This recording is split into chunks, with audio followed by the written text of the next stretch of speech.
Kali ini kita akan membahas topik lama yang penting sekali untuk dikaji kembali. Informasi yang akan kami sajikan di dalam chapter ini ataupun pada chapter-chapter selanjutnya bukanlah topik yang remeh atau main-main. Segala sesuatu yang terungkap di sini bersumber dari hasil investigasi dua truth seeker Amerika keturunan Arab, Arshenar dan Noriga, serta dibantu dan didukung oleh komunitas truth seeker di sana, baik dari kalangan muslim ataupun di luarnya. Maka, informasi yang ada pada video ini tidak hanya dikhususkan untuk muslimin saja, namun lebih jauh dari itu, informasi ini juga kami sajikan untuk kaum non-muslim. Al-Masih Ad-Dajjal atau The One Eye adalah satu sosok makhluk ciptaan Allah yang ditangguhkan untuk dapat berusia amat sangat panjang sehingga ia bisa menskenariokan segala konspirasi yang terjadi di dunia saat ini. Ia adalah manusia dengan kemampuan dan intelijensi tinggi, namun bersifat sangat menentang kepada sang penciptanya. Di dalam serial video ini, kita akan menyaksikan bagaimana kejahatan dan tipu daya yang dibungkus rapi dalam tatanan konspirasi sang Al-Masih palsu yang telah berhasil meluputkan mata hampir seluruh manusia di bumi. Informasi ini bukanlah kisah fiksi ala The Lord of the Rings karya J.R.R. Tolkien, melainkan adalah perang nyata yang tengah kita hadapi dalam kehidupan saat ini. Maka, persiapkanlah diri Anda untuk kedatangan sang Mesiah palsu, Al-Masih Ad-Dajjal.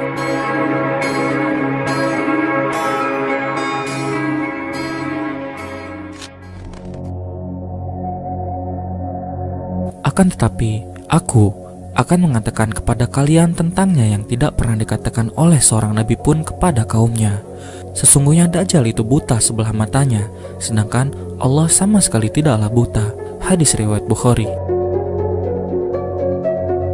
Simbol mata satu atau all-seeing eye sudah ada sejak ribuan tahun yang lalu, seperti yang ada pada simbol Dewa Ra dalam artefak-artefak Mesir kuno. Namun, sejak abad pertengahan, simbol mata satu digunakan oleh perkumpulan rahasia di dalam ritual peribadatan mereka, dan bahkan ritual ini masih ada hingga saat ini.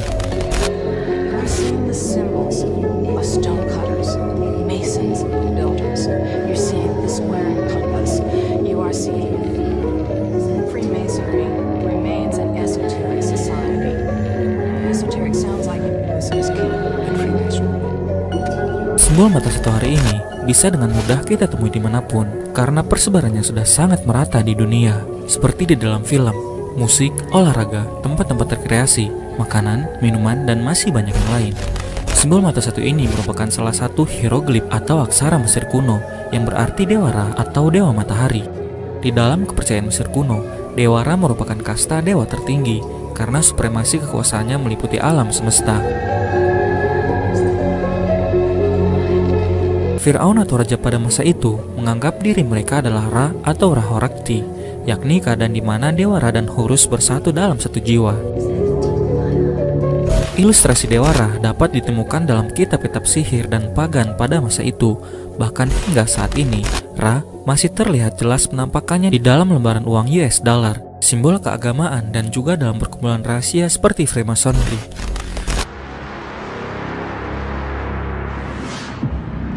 Simbol-simbol ini tidak hanya terbatas dalam ilustrasi mata satu, namun juga berupa bangunan fisik yang dibangun untuk melayani agenda rahasia sang pemilik identitas tersebut, yaitu sebuah tatanan dunia baru yang kita kenal dengan nama New World Order, yang salah satunya adalah Menara Babel di Babilonia.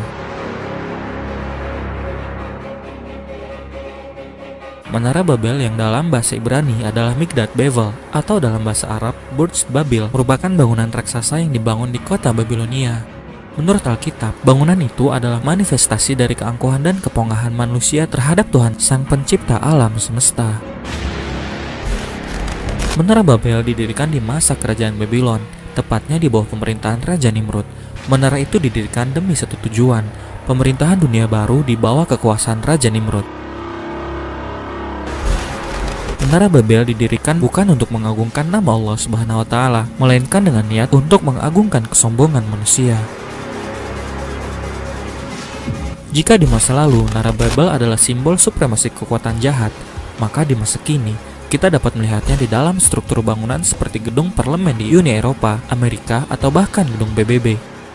Gedung-gedung ini dibangun dengan azas kepentingan yang sama dengan Menara Babel, yakni melayani segala kepentingan yang berkaitan dengan agenda tatanan dunia baru, New World Order. Bangunan piramida yang tersebar di beberapa negara saat ini juga termasuk sebagai bangunan yang digunakan untuk melayani kepentingan Sang Antichrist, Al-Masih Ad-Dajjal. Keberadaan bangunan-bangunan ini secara tidak langsung memberitakan kepada Anda bahwa The Antichrist berada di sekitar Anda.